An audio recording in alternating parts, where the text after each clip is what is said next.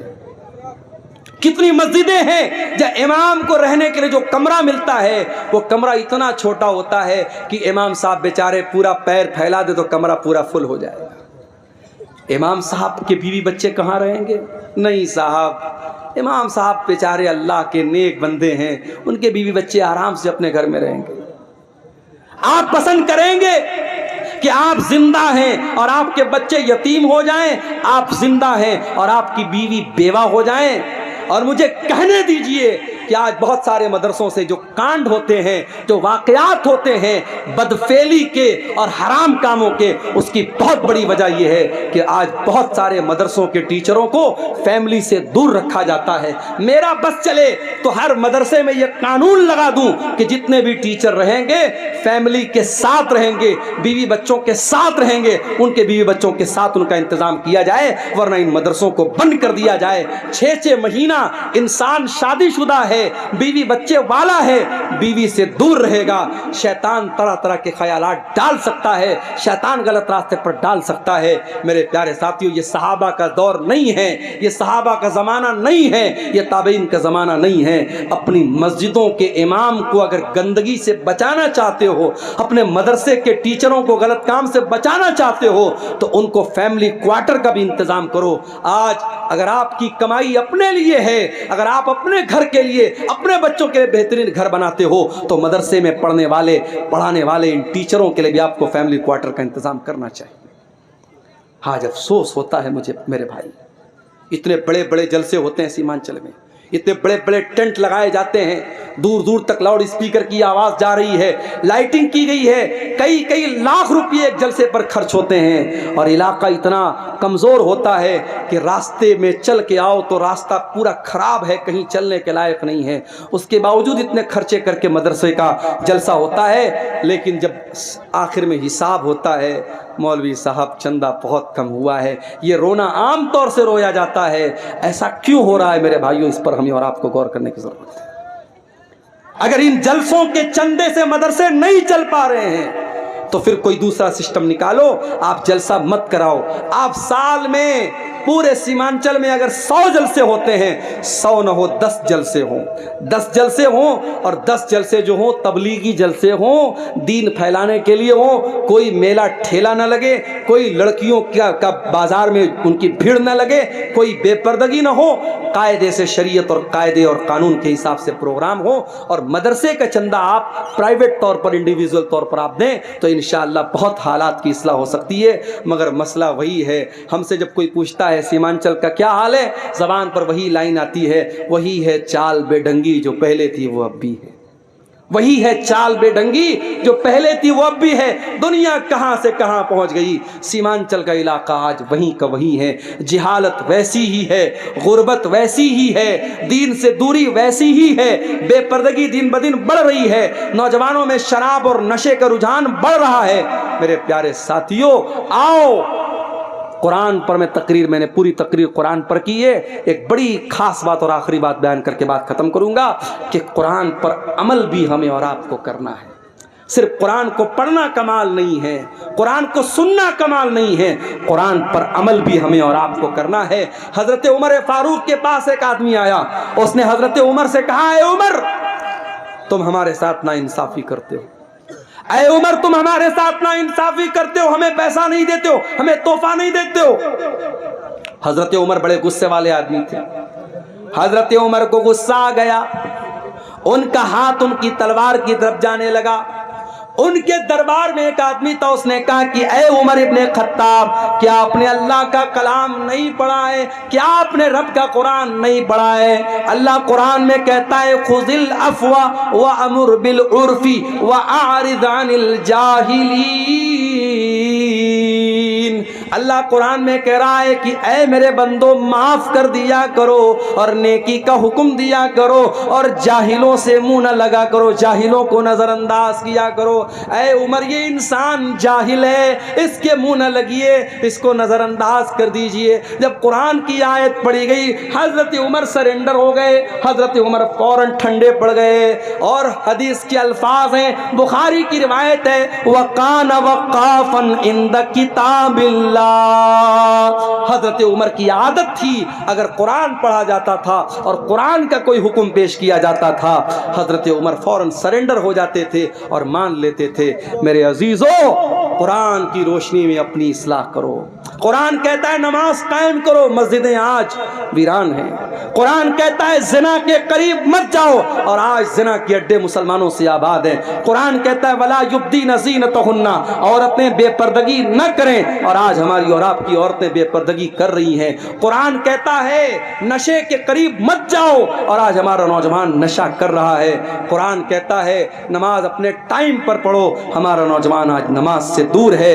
قرآن کہتا ہے لوگوں سے بہترین اخلاق سے پیش آؤ، ہمارا نوجوان آج جو ہے وہ اخلاق کے معاملے میں بھی بڑا کمزور ہے۔ میرے پیارے ساتھیوں، قرآن پر آج عمل کرنے کی ضرورت ہے۔ اور اللہ قرآن میں جب قرآن کی فضیلت بیان کرتا ہے تو ساتھ میں یہ بھی کہتا ہے کہ یہ قرآن لیدبروا آیاتہ، قرآن تدبر کرنے کے لیے، قرآن غور کرنے کے لیے ہے۔ میرے عزیزوں، ڈیلی آدھا گھنٹہ صحیح، 1 گھنٹہ صحیح قرآن پڑھنے کے لیے ٹائم نکالو۔ آج بنگلہ بھاشا میں قرآن کا انواد موجود ہے، اردو زبان میں قرآن کا ترجمہ موجود ہے، انگلش میں قرآن کا ٹرانسلیشن موجود ہے۔ جو زبان آپ کو آتی ہے، جو بھاشا آپ کو آتی ہے، اس بھاشا میں قرآن کو لے کر کے بیٹھ جاؤ۔ آدھا گھنٹہ، میں زیادہ نہیں بولتا، آدھا گھنٹہ ڈیلی آپ قرآن کو دینا شروع کر دو۔ میں نہیں کہتا کہ موبائل کو آپ جو ٹائم دیتے وہ آپ قرآن کو دے دو، وہ دے دو گے تو زندگی سنور جائے گی، لیکن کم سے کم منیمم آپ آدھا گھنٹہ قرآن کو ٹائم دو۔ میرے بھائیوں، آپ غور کریں گے زندگی میں برکتوں کو، آپ غور کریں گے، محسوس کریں گے زندگی میں برکتوں کو۔ آج افسوس کی بات یہ ہے کہ ہمارے پاس قرآن پڑھنے کے لیے ٹائم نہیں ہے۔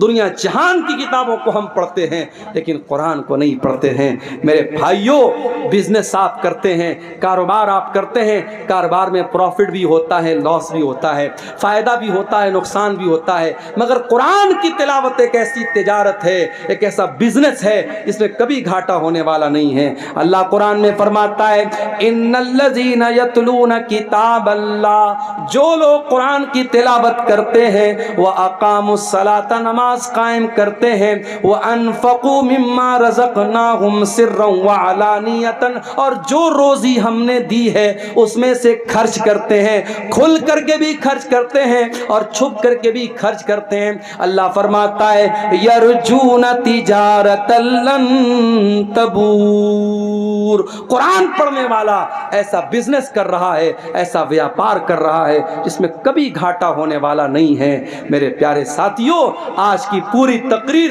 اسی قرآن کی فضیلت اور قرآن کی خصوصیات پر ہوئی ہے۔ یہ پوری تقریر سننے کے بعد بھی اگر ہم قرآن کو نہیں پڑھتے ہیں، قرآن پر غور نہیں کرتے ہیں، تو میں سمجھوں گا آپ ایک کان سے سننے آئے تھے اور دوسرے کان سے آپ نے اڑا دیا۔ لیکن ہاں، اتنے بڑے مجمع میں ہماری مائیں بہنیں بھی ہیں اور آپ بھی ہیں، کوئی ایک اللہ کا بندہ بھی اگر ایسا ہے جو آج کی تقریر سننے کے بعد یہ طے کر کے یہاں سے جائے کہ ہاں، اب اپنی زندگی میں ہم قرآن کے لیے بھی ٹائم نکالیں گے، قرآن پر ہم محنت کریں گے، کچھ قرآن مدرسے کو دے دیں گے، کچھ قرآن مسجد میں رکھ دیں گے، کچھ اپنی کمائی کا حصہ ہم قرآن پڑھنے والے بچوں پر خرچ کریں گے، کچھ کمائی کا حصہ ہم دینی اداروں پر خرچ کریں گے، تو انشاءاللہ ہم جو ہے اس کا اثر اپنی زندگی میں میرے پیارے ساتھیوں محسوس کریں گے۔ جاتے جاتے ہمارے جو یوٹیوبر بھائی ہیں ان کو 2 پیغام دے کے بات ختم کرتا ہوں۔ دیکھو بھائیوں، مجھے آپ سے کوئی بیر نہیں ہے۔ میں ہر بار جب میں دورے پر آتا ہوں مجھ سے لوگ کہتے ہیں شیخ صاحب یوٹیوب والوں کا کیا ہوگا، لیکن جب میرے پاس وہ میسج آتا ہے مولوی صاحب آپ کی تقریر پر لڑکی کی تصویر بنی ہے، آپ کی تقریر پر مودی جی کی تصویر بنی ہے، آپ کی تقریر پر بھڑکاؤ جو ہے ٹائٹل دیا گیا ہے، بہت تکلیف ہوتی ہے۔ مقصد کیا ہے؟ ویو حاصل کرنا۔ آپ ویو حاصل کرنے کے لیے پراپر طریقہ اپنائیے، تھمبنیل خوبصورت بنائیے اور آپ جو ہے اچھا سا ٹاپک دے دیجئے، لیکن کوئی غلط راستہ مت اپنائیے۔ کچھ چینل والے سدھرے ہیں مگر چونکہ یہاں سینکڑوں کی تعداد میں ہیں، اب میں کس کس کو پہچانوں گا؟ میرے پاس کوئی آئی ڈی کارڈ تو نہیں کہ میں پہچانوں کہ کون سا کیمرہ کس چینل والے کا ہے۔ اب یہ کل جب تقریر کو ڈالیں گے، اور تقریر ہی ہے بھائی، زبان سے کوئی بات نکل سکتی، میں تو بہت احتیاط کرتا ہوں، پھر بھی کوئی ایسی بات نکل سکتی ہے جو نہیں نکلنی چاہیے، آپ اس بات کو بھی ڈال رہے ہو۔ ایک تقریر میں نے کہا کہ میں مدرسے میں ٹیچر ہوں، سرکاری ٹیچر ہوں، اس بات کو بھی ریکارڈ کر کے لوگوں نے ڈال دیا۔ آپ اتنی کامن سینس تو ہونی چاہیے، سمجھداری تو ہونی چاہیے کہ ہمیں کیا ڈالنا ہے کیا نہیں ڈالنا ہے۔ تو ایک بات تو میں یہ کہوں گا کہ آپ اللہ کے واسطے جب آپ یوٹیوب پر تقریر کو اپلوڈ کریں تو آپ الٹی سیدھی باتیں، مولانا صاحب نے لڑکی کا واقعہ بیان کیا، میاں بیوی کا واقعہ، میاں بیوی یعنی بالی ووڈ کے کسی فلم کا سین اٹھا کے ڈال دیا تھمبنیل میں، مولانا صاحب نے میاں بیوی کے بارے میں کیا بیان کیا۔ مجھے گالیاں سننے کو پڑتی ہیں، کمنٹ میں لکھا رہتا ہے کہ عبدالغفار صاحب یہ کیا کریں، ان کو کیا پتا ان کا چینل ہے کس کا چینل ہے۔ اس لیے میرے بھائی آپ اللہ کے واسطے آپ ایسا کام نہ کیجئے، تھمبنیل گڑبڑ سبڑ مت لگائیے۔ دوسرا کام، یہ پروگرام جو ہوا ہے، جلسے والوں نے بڑی محنت سے پروگرام رکھا ہے، آپ تمام